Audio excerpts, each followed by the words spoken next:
পুতুল ভাঙা কবি রবীন্দ্রনাথ ঠাকুর পাঠ অঞ্জলা মাহাতো।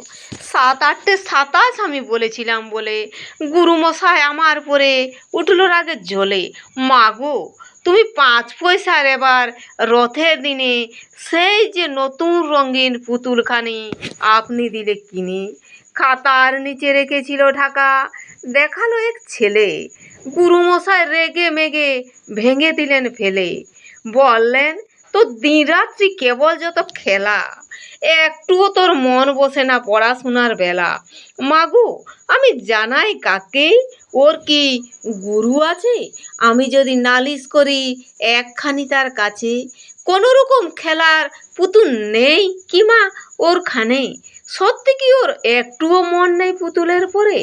সকাল সাঁঝে তাদের নিয়ে করতে গিয়ে খেলা কোনো পাড়ায় করেননি কি কোনো রকম খেলা?